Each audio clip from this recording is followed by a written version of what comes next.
Saudara-saudari yang terkasih, hari ini Sabtu tanggal 4 Januari 2014. Di akhir pekan ini, di awal tahun ini, kita diajak untuk merenungkan sabda Tuhan. Hari ini Yesus bertanya kepada dua orang murid Yohanes yang kemarin diperkenalkan oleh Yohanes tentang Yesus, dan mereka mengikuti Yesus. Yesus bertanya, "Apa yang kamu cari?" Sebuah pertanyaan yang sangat mendasar, yang bukan hanya up to date pada saat itu, tetapi juga sampai saat ini. Apa yang kamu cari? Para saudara yang terkasih, para murid rupanya juga bingung atas pertanyaan Yesus ini.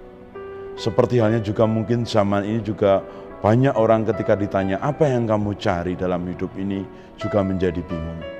Lalu mereka bertanya, "Rabi, di manakah engkau tinggal?" Dan Yesus mengajak mereka untuk melihat, mengalami di mana Yesus tinggal. Saudara-saudari yang terkasih, tidak dikisahkan di dalam Injil bagaimana kedua orang itu tinggal bersama dengan Yesus. Melihat, mengalami di mana Yesus tinggal, mereka berbicara apa dan seterusnya, tidak dikisahkan. Mengapa? Tentu Injil Yohanes bukan tanpa maksud. Ia ingin agar pengalaman akan Allah ini bukan karena diceritakan orang, tetapi setiap kita diundang seperti juga para murid tadi, tinggal bersama dengan Yesus dan membiarkan kita sendiri mengalami pengalaman bersama dengan Yesus. Hasilnya sangat jelas. Kalau Andreas, salah satu dari kedua murid tadi yang diperkenalkan dan mengikuti Yesus tadi, kemudian mengajak Simon saudaranya diperkenalkan kepada Yesus. Jelas di sini bahwa Andreas memperkenalkan Yesus yang disebutnya sebagai Mesias kepada saudaranya. Ia punya pengalaman yang sebelumnya ia melihat sebagai anak domba, dan ternyata di kemudian hari setelah ia mengalami tinggal bersama Yesus, ia menyebutnya sebagai Mesias yang dijanjikan Allah, yang Kristus yang diurapi. Saudara-saudari yang terkasih, pertanyaan yang mendasar pula dalam kehidupan kita, apa yang kita cari dalam hidup ini? Jawabannya kita temukan dalam pengalaman kita akan Allah. Dalam kehidupan ini ada berbagai macam hal yang bisa kita lakukan untuk mengalami pengalaman bersama dengan Allah. Antara lain, di dalam Ekaristi, Yesus hadir dalam tubuh dan darahnya dalam roti dan anggur.